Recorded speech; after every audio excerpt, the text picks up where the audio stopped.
سورۃ التوبہ رکوع نمبر 6 آیت نمبر 42۔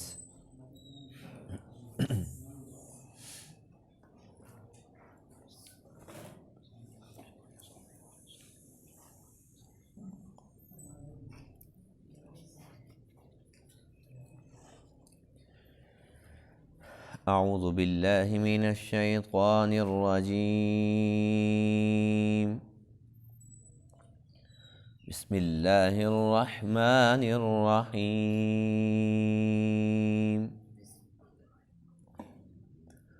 عفا اللہ عنک لم أذنت لهم حتى يتبين لك الذين صدقوا وتعلم الكاذبين۔ لا يستأذنك الذين يؤمنون بالله واليوم الآخر أن يجاهدوا بأموالهم وأنفسهم والله عليم بالمتقين۔ إنما يستأذنك الذين لا يؤمنون بالله واليوم الآخر وارتابت قلوبهم فهم في ريبهم يترددون۔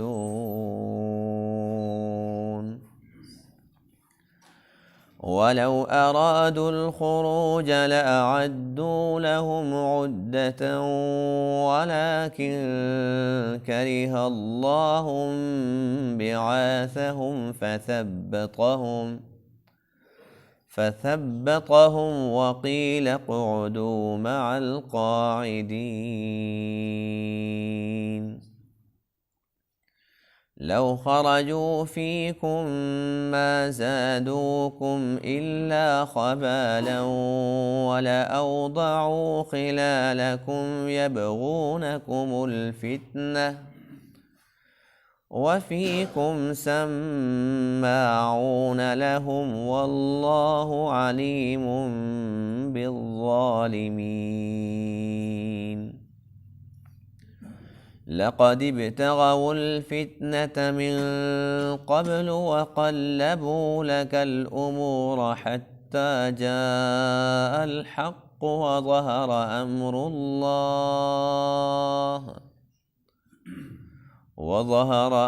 الله وهم كارهون۔ صدق اللہ العظیم۔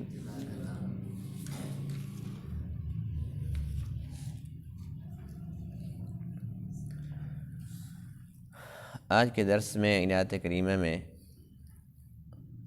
غزوہ تبوک کی چند احوال کا تذکرہ ہے، اس میں زیادہ تر منافقین کے کردار پہ بات ہے جو حضور علیہ الصلوۃ والسلام کے پاس مختلف قسم کے جھوٹے بہانے ہیلے بنا کے اور جھوٹے عذر پیش کر کے جہاد سے بھاگنے کی کوشش کر رہے تھے۔ حضور علیہ الصلوۃ والسلام سب جانتے تھے کہ ان کے یہ حیلے بہانے، یہ جھوٹے عذر، یہ مکاریاں، ان کا اصل مقصد کیا ہے۔ جاننے کے باوجود آپ علیہ الصلوۃ والسلام نے کسی منافق سے یہ نہیں فرمایا کہ بھی تیرا عذر کوئی عذر نہیں ہے، بس آپ نے ہر حال میں آنا ہے، جو بھی آتا عذر پیش کرتا آپ فرماتے بالکل ٹھیک ہے، جاؤ، رخصت ہے آپ کو۔ یہاں تک کہ منافق بڑے خوش ہونے لگے کہ دیکھو ہم نے کس طریقے سے جھوٹ بولا اور کس طریقے سے ہم نے مکر سے کام لیا، جھوٹے جھوٹے عذر تراشے اور ہماری ساری کی ساری باتیں قبول ہو گئی، اب تو انہوں نے خود چھٹی دے دی ہمیں۔ اب یہ تو مطمئن تھے، لیکن ان لوگوں کو یہ معلوم نہیں تھا کہ ہمارے اندر کا جو دجل ہے، جو مکر ہے، جھوٹ فراڈ ہے، وہ اللہ بھی جانتا ہے، اس کا رسول بھی جانتا ہے۔ ایک طرف یہ لوگ مطمئن تھے، اچھا ہوا کہ ہم بچ گئے، اتنا لمبا سفر تھا تبوک کا، پھر مشکلات تھی، اتنی پریشانیاں تھی، اچھا ہوا جان چھوٹ گئی۔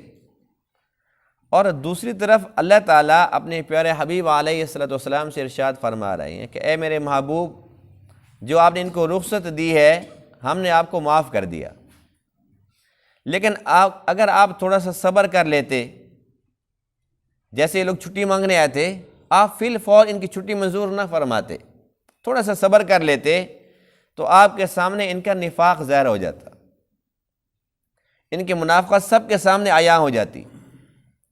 لیکن بہرحال اب آپ نے ان کو رخصت دے ہی دی ہے، اب ہم بتلاتے ہیں کہ یہ لوگ شریک کیوں نہیں ہوئے۔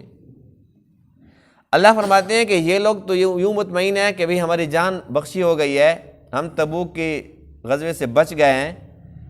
اصل بات یہ ہے، اللہ فرماتے ہیں کہ ہماری چاہت یہ تھی کہ یہ لوگ آپ کے ساتھ شریک نہ ہوں۔ اس کی وجہ کیا ہے؟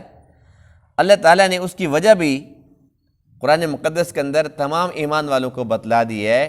اللہ فرماتے ہیں کہ سنو، اگر یہ لوگ جانے والے ہوتے، آج جب یہ 2-4 دن پہلے آ گئے ہیں عذر پیش کرنے کے لیے، جبکہ 3 مہینے قبل بتلا دیا گیا تھا کہ تبوک کی تیاری کرو، تو ان میں سے جو لوگ عذر پیش کرنے آئے ہیں، کسی کو دیکھا، کسی نے کوئی گھوڑا پالا ہو، کسی نے کوئی اپنا اونٹ لیا ہو، کسی نے جنگ کے لیے کوئی کسی سے تلوار لی ہو، آخر بندہ کوئی سامان تو جمع کرتا ہے، اس کی تیاری سے تو پتہ چلتا ہے نا۔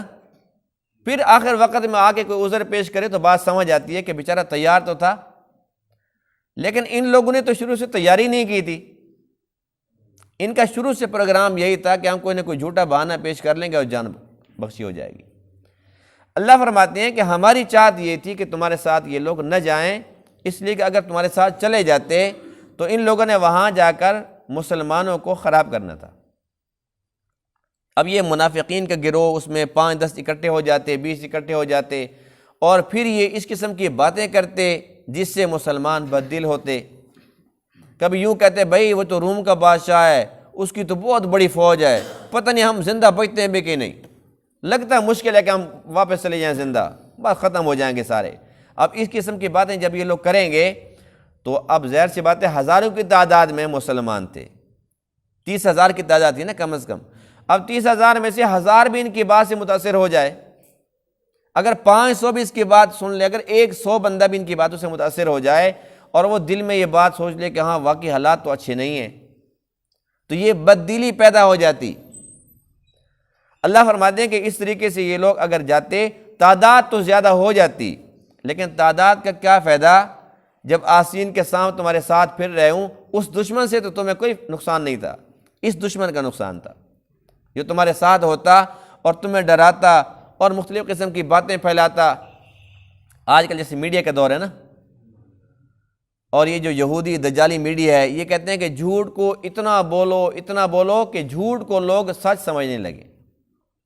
اب وہ ایک مرتبہ جو بات کرتے ہیں نا تو کوئی سنتا ہے کوئی نہیں سنتا، وہی بات پھر دوبارہ کرتے ہیں، جب 100 مرتبہ کرتے ہیں تو پھر سارے سنتے ضرور ہیں، کہتے ہیں جو بات بار بار ایک دہرا رہے ہیں، سنے سے کہتے کیا ہے؟ تو اگر 1000 بندے سنتا ہے تو 500 تو اسے متاثر بھی ہو جاتا ہے۔ تو یہ جو ہے نا پراپیگنڈا، یہ بھی ایک بہت بڑا ہتھیار ہے، جو کہ اس وقت یہ سب سے بڑا ہتھیار یہ یہودیوں کے قبضے میں ہے۔ ان کے ایجنٹ ہیں جو مختلف قسم کے ایسے بس بریکنگ نیوز، بس وہ سارے کے سارے جو ہے نا مسلمان کہتے ہیں اوئے پتہ نہیں کیا ہو گئی ہے، وہ بریکنگ نیوز چلا کے ایک ختم ہوتی پھر دوسری پکڑ لیتے ہیں، وہ ختم ہوتی پھر تیسری پکڑ لیتے ہیں۔ ان کا سارا کاروبار اسی بریکنگ نیوز پہ چل رہا ہے۔ تو اللہ فرماتے ہیں کہ یہ اس قسم کے پراپیگنڈے والے تھے منافق، اگر تمہارے ساتھ ہوتے، اس قسم کی جھوٹی حرکتیں کرتے، ایسی باتیں پھیلاتے اور اس پراپیگنڈا والے ہتھیار کو استعمال کرتے اور تمہیں بددل کرتے، تمہارا الٹا نقصان ہو جاتا۔ اچھا ہے کہ اب جو آ گئے ہیں تو پکے تو ہیں، اپنے ہیں، اور یہ وہ لوگ ہیں جو جانوں کے نذرانے پیش کرنے کا شوق رکھتے ہیں، انہیں دنیا سے نہیں، انہیں آخرت سے پیار ہے۔ تو یہ ایک بہت بڑی وجہ ہے۔ عفا اللہ عنک، اللہ تعالیٰ آپ سے درگزر فرمائے۔ یہ اللہ تعالیٰ خود اپنے نبی سے فرما رہے ہیں کہ جو آپ نے جو کچھ کیا تو اللہ آپ سے درگزر فرمائے، یعنی کہ اللہ تعالیٰ نے آپ سے درگزر فرما لیا ہے۔ لما اذنت لہم، آپ نے کیوں ان کو رخصت دی ہے؟ حتی یتبین لک الذین صدقوا، یہاں تک کہ واضح ہو جاتا آپ کے لیے وہ لوگ جو سچ بولنے والے ہیں، وتعلم الکاذبین، اور آپ جھوٹے لوگوں کو بھی اچھی طرح جان لیتے۔ لا یستأذنک الذین، آپ سے اجازت طلب نہیں کرتے، رخصت نہیں مانگتے، یؤمنون باللہ، جو ایمان رکھتے ہیں اللہ پر، والیوم الآخر، اور آخرت کے دن پر۔ کس بات کی اجازت نہیں مانگتے؟ ان یجاہدوا باموالہم، کہ یہ جہاد کریں اپنے مالوں کے ساتھ، وانفسہم، اور اپنی جانوں کے ساتھ، واللہ علیم بالمتقین، اور اللہ تعالیٰ متقی لوگوں کو جانتا ہے۔ انما یستأذنک الذین، بے شک آپ سے رخصت وہ طلب کرتے ہیں، لا یؤمنون باللہ، جو اللہ پر ایمان نہیں رکھتے، والیوم الآخر، اور قیامت کے دن پر ایمان نہیں رکھتے، وارتابت قلوبہم، اور ان کے قلوب، ان کے دل شک میں پڑے ہوئے ہیں، فہم فی ریبہم یترددون، پس یہ اپنے شک کے اندر سرگرداں رہتے ہیں۔ منافق جو ہیں، ولو اراد الخروج، اور اگر یہ لوگ خروج کا ارادہ رکھتے، اگر ان کا تبوک کی طرف جانے کا پروگرام ہوتا، لأعدوا لهم عدتاً، تو یہ اس کے لیے کوئی سامان تو تیار کرتے، ولیکن کرہ اللہ بعاثہم، اور لیکن اللہ تعالیٰ نے ناپسند سمجھا ان کا اٹھنا، اللہ نے توفیق ہی نہیں دی ان کو، اللہ نے ناپسند سمجھا ان کا اٹھنا، فثبطہم، اللہ نے ان پر بزدلی طاری فرما دی۔ یہ جو ڈر تھا، خوف تھا کہ ہے مر جائیں گے، اللہ فرماتے ہیں کہ یہ بطور سزا ہم نے خود کیا۔ وقیل اقعدوا مع القاعدین، اور انہیں کہا گیا کہ تم بیٹھ جاؤ بیٹھنے والوں کے ساتھ، بس تم نے یہیں پر رہنا ہے، تم نے نہیں جانا۔ لو خرجوا فیکم، اگر یہ تمہارے ساتھ نکل پڑتے، ما زادوکم، یہ نہ اضافہ کرتے تمہارے اندر، الا خبالہ، مگر خرابی کا۔ وَلَأَوْضَعُوا خِلَالَكُمْ، اور یہ اپنے گھوڑے اور اونٹ دوڑاتے تمہارے درمیان۔ اگر ساتھ چلے جاتے نا تو جا کر کیا کام کرنا تھا؟ جنگ نہیں لڑنی تھی، جہاد نہیں کرنا تھا، تمہیں فائدہ نہیں پہنچانا تھا۔ وَلَأَوْضَعُوا خِلَالَكُمْ، یہ اپنے اونٹ اور گھوڑے تمہارے درمیان دوڑاتے، يَبْغُونَكُمُ الْفِتْنَةَ، اور کوئی فتنہ تلاش کرتے تمہارے اندر کہ ان کی کوئی کمزوری ہمارے ہاتھ میں آ جائے۔ وَفِيكُمْ، اور تمہارے اندر سَمَّاعُونَ لَهُمْ، کچھ لوگ ایسے بھی تھے جو ان کی باتیں سننے والے تھے۔ واللہ علیم بالظالمین، اور اللہ تعالیٰ ظالم لوگوں کو جاننے والا ہے۔ لقد ابتغوا الفتنة من قبل، البتہ تحقیق ان لوگوں نے اس سے قبل بھی فتنہ تلاش کیا، اس سے پہلے بھی منافقین کا کردار کیا رہا ہے، کبھی وہ مشرکین مکہ کے ساتھ مل جاتے تھے تو کبھی یہودیوں کے ساتھ مل جاتے تھے، اس سے پہلے بھی یہ کچھ کرتے رہے۔ وَقَلَّبُوا لَكَ الْأُمُورِ، اور آپ کے لیے الٹ پلٹ کرتے تھے باتوں کو، لگائیاں بجھائیاں، کبھی کوئی بات کیسے کبھی کیسے، حتیٰ جاء الحق، یہاں تک کہ حق آ چکا، وَظَهَرَ أَمْرُ اللَّهِ، اور اللہ کا امر ظاہر ہو چکا، وَهُمْ كَارِهُونَ، جبکہ یہ لوگ اس کو ناپسند سمجھنے والے تھے۔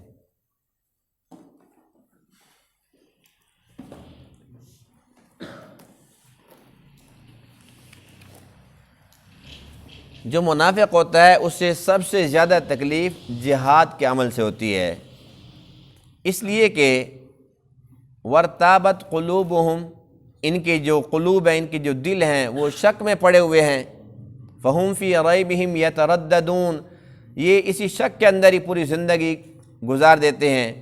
اب جس کو یقین ہی نہیں ہے کہ مرنے کے بعد کوئی زندگی ہے، جسے یقین ہی نہیں ہے کہ عذاب قبر ثواب قبر ہے، جسے یقین ہی نہیں ہے کہ مرنے کے بعد انسان کو جنت ملے گی یا جہنم ملے گی، جب اس کو یقین نہیں ہے تو وہ اس کے حصول کے لیے کیا تمنا کرے گا، جہنم سے بچنے کے لیے اس نے کیا کرنا ہے؟ وہ جہنم کو مانتا ہی نہیں ہے، جب جنت کو مانتا نہیں تو اس کے شوق میں وہ کیا کچھ قربان کر سکتا ہے؟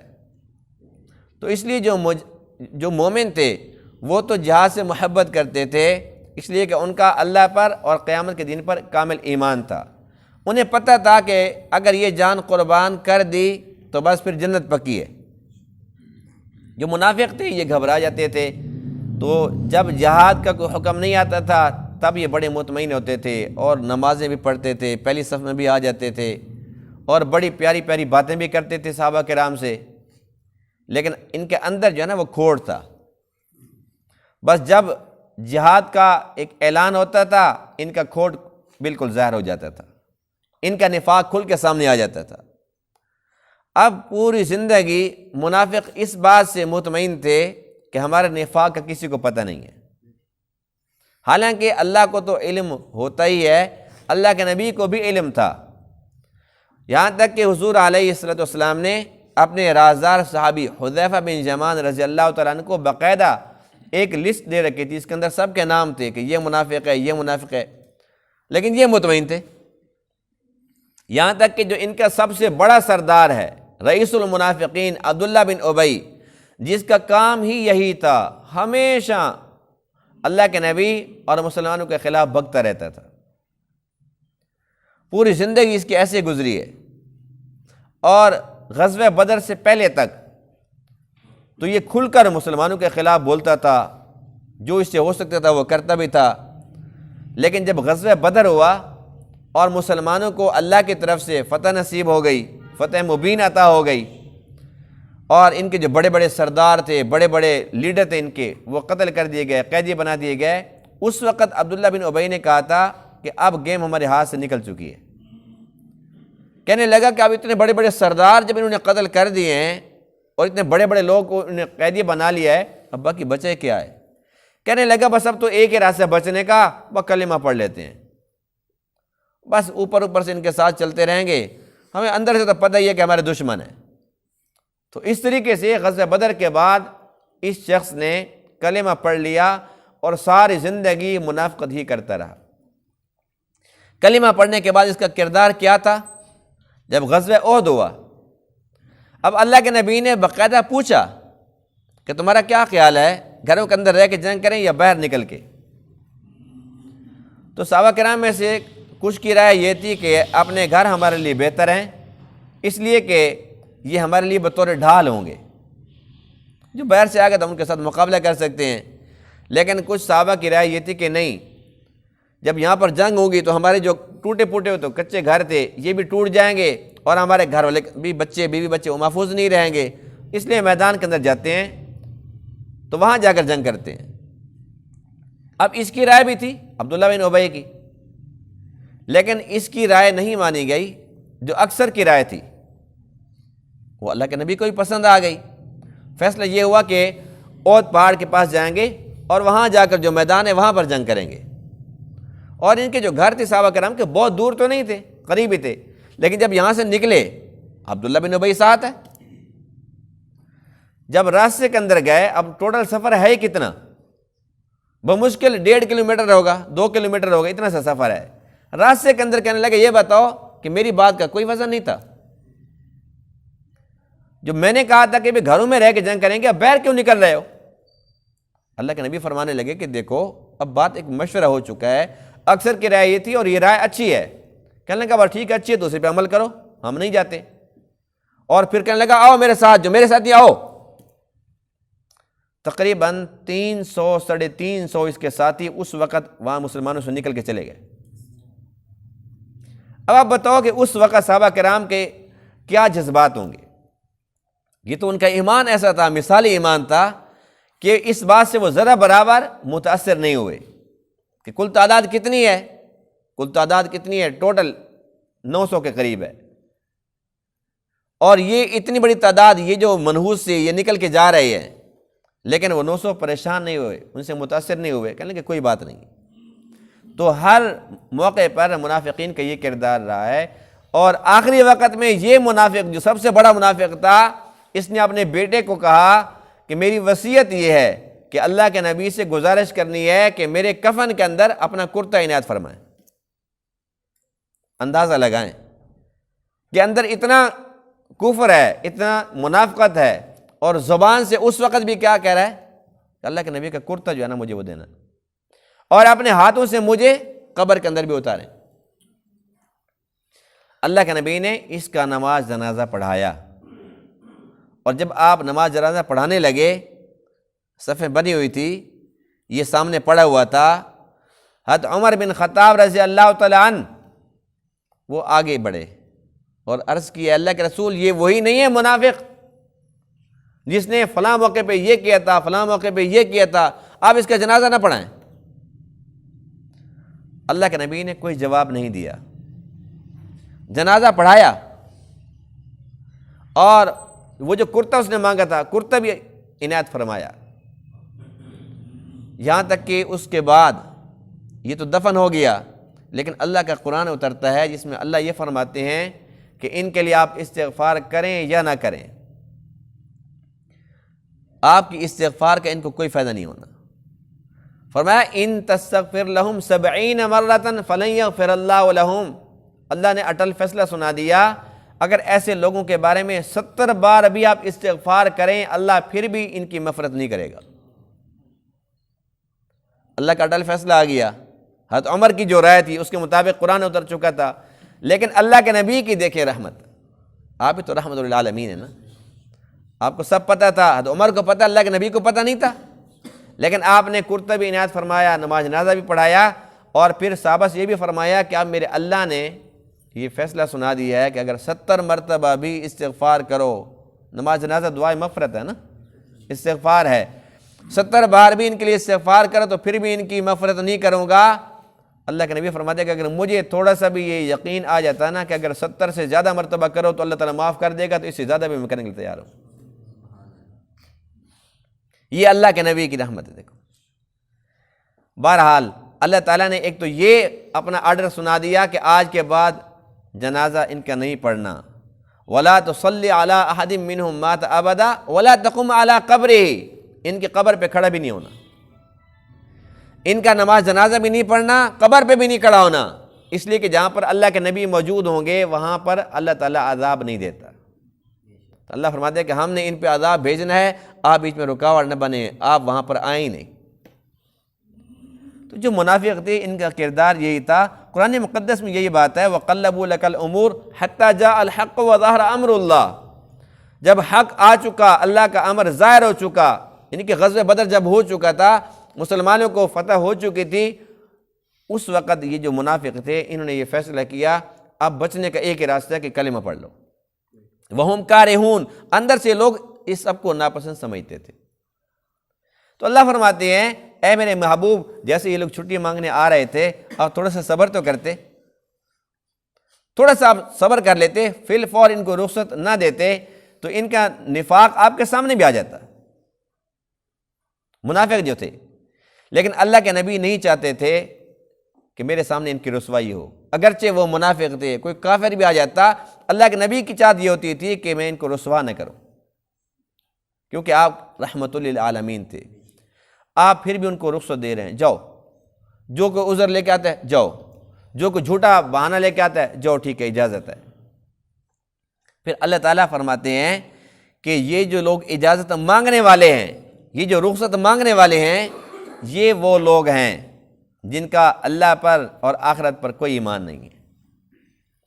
اور فرمایا کہ جو لوگ مومن ہیں، جو اصل صحابہ ہیں، وہ آپ سے اجازت نہیں مانگیں گے، وہ آپ سے رخصت نہیں مانگیں گے۔ یہاں تک کہ حضرت ابو ذر غفاری رضی اللہ عنہ کے بارے میں لکھا ہے کہ یہ وہ صحابی ہیں کہ جب اونٹ پر جانے لگے، راستے کے اندر ان کا اونٹ بیمار ہو گیا اور وہ چلنے پھرنے سے بھی معذور ہو گیا۔ ابو ذر غفاری رضی اللہ تعالی عنہ نے اسی وقت اپنے اونٹ کو چھوڑ دیا، فرمایا کہ جب بیچارہ یہ جو چل ہی نہیں سکتا، جا بھی اپنا کام کر، اور جو کوئی تھوڑا بڑا سامان تھا اپنی کمر پہ اٹھایا اور پیدل چل پڑے۔ اور کافی دیر کے بعد، یعنی کہ صحابہ کرام تو باقی پہنچ چکے تھے، ظاہر ہے کہ یہ پیدل تھے اور اکیلے تھے، تو اکیلے وہاں پر پہنچ گئے۔ ابھی یہ اللہ کے نبی کی خدمت کے اندر نہیں پہنچے تھے، دور سے تھے۔ اللہ کے نبی نے فرمایا کہ یہ ابو ذر غفاری ہے، یہ دنیا کے اندر بھی فرمایا کہ یہ منفرد ہے، یہ یگانہ ہے، منفرد ہے، فرمایا کہ یہ آخرت کے اندر بھی ایسے منفرد ہوگا۔ انہیں کو تو عیسیٰ امت کہا گیا ہے، اس امت کا سب سے بڑا زاہد، جن کے اندر زہد تھا، انتہا درجے کا تھا، دنیا سے بے رغبتی، دنیا کی محبت دل میں تھی ہی نہیں بالکل، صرف آخرت، بس اللہ اور اللہ کے رسول کی محبت تھی اور کچھ بھی نہیں تھا۔ تو دیکھیے ایک طرف جن کے پاس کچھ نہیں تھا، پیدل بھی چل پڑے لیکن پہنچے ہیں، تو یہ وہ لوگ تھے جو کامل الایمان تھے، جن کا جذبہ یہ تھا کہ جب اللہ کے نبی فرما رہے ہیں کہ آؤ تو بس پھر آنا ہے۔ ایک اور صحابی ہیں جن کے بارے میں لکھا ہے کہ جب اللہ کے نبی نے اعلان فرمایا نا کہ یہ اس وقت بہت تنگی کا زمانہ ہے، سفر بہت لمبا ہے، تو اس لیے تبوک کے موقع پر ہم نے جانا ہے، تو جس کے پاس جو ہے وہ لے آئے۔ تو ایک صحابی ہیں ابو خثیمہ رضی اللہ تعالیٰ عنہ، ان کے پاس کچھ نہیں تھا، پریشان ہو گئے۔ اللہ کے نبی مانگ رہے ہیں، اب میرے پاس کچھ ہے نہیں، اب میں کیا کروں؟ اب انہوں نے یہ فیصلہ کیا کہ مجھے کچھ کرنا ہے۔ تو ایک یہودی کی رات بھر مزدوری کی، ان کو 1 سا یا نصف سا، یعنی کہ 2 کلو گندم سمجھ لو، 2-4 کلو گندم، 2-4 کلو ان کو کھجوریں ملی، نصف سا ہو تو 2 کلو سمجھ لو۔ اب 2 کلو کی کیا حیثیت تھی؟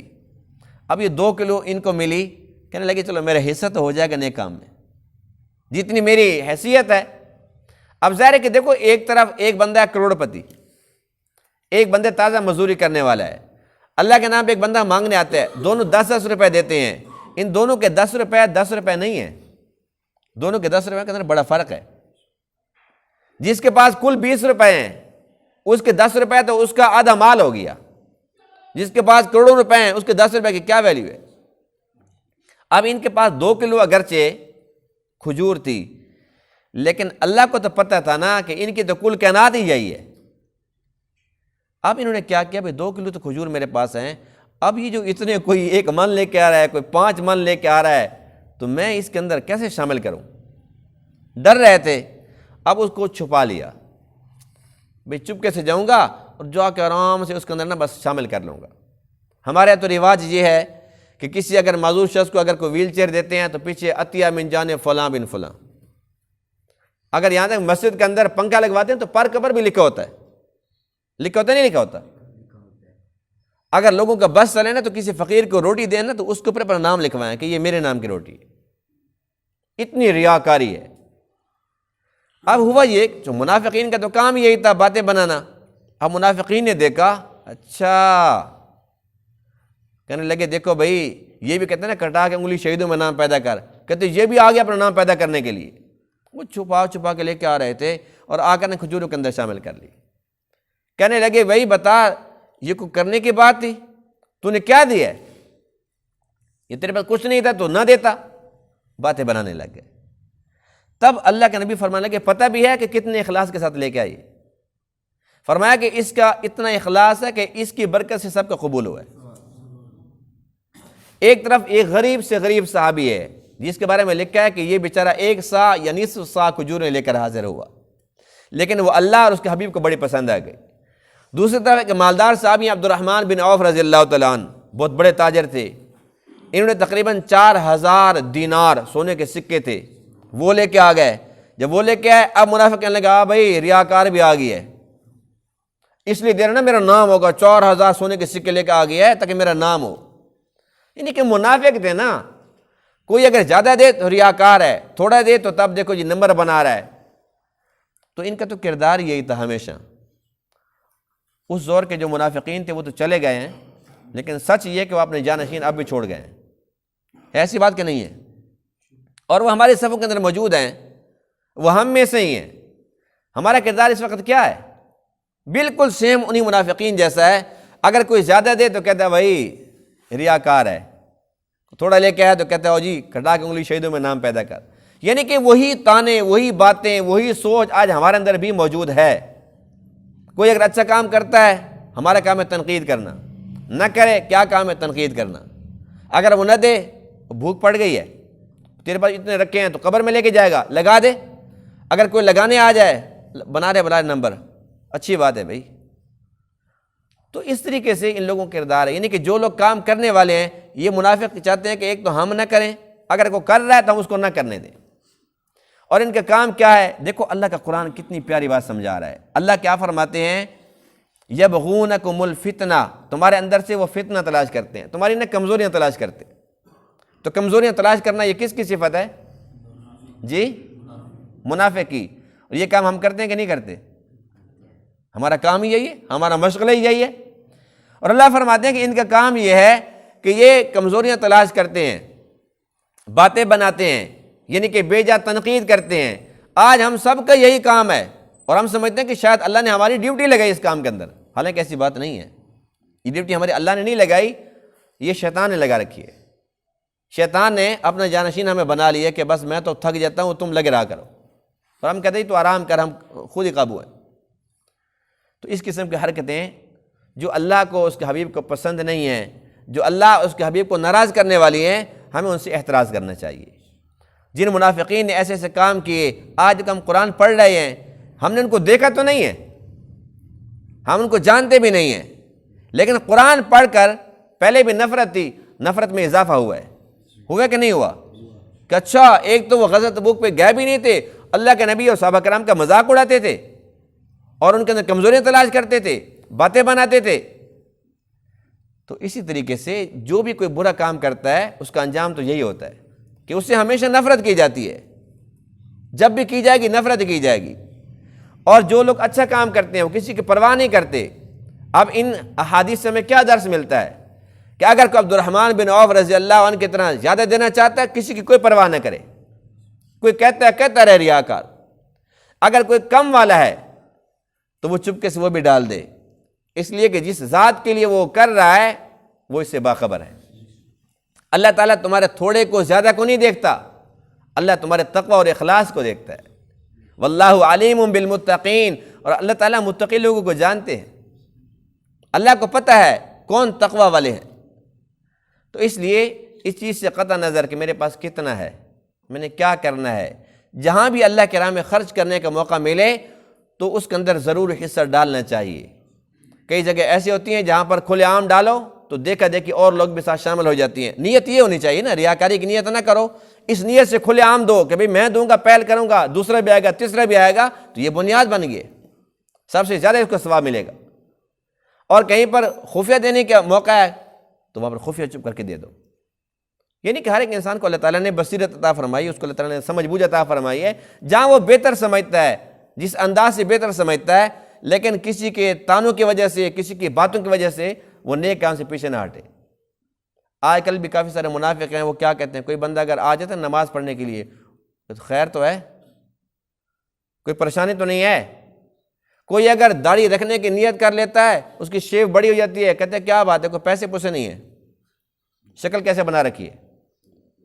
یہ نہیں کہ یہ منافق نہیں تو کون ہے بتاؤ؟ اگر کوئی سر پہ ٹوپی رکھتا ہے تو واہ جی آج کل تو بڑے صوفی صاحب بن گئے ہو، یہ گالی بن گئی صوفی۔ یہ بھی ایک دجالی اور یہودی میڈیا کا کردار ہے۔ صوفی کس کو کہتے ہیں؟ یہ جو خانقاہوں میں ہمارے روحانی معالج ہیں، یہ اللہ والے ہیں، اولیاء کرام ہیں، یہ صوفی ہوتے ہیں۔ صوفی کسے کہتے ہیں؟ اس کا اندر صاف ہو جائے وہ صوفی بنتا ہے۔ کون صوفی بن سکتا ہے؟ یہ کوئی معمولی سی بات ہے؟ آسان بات ہے؟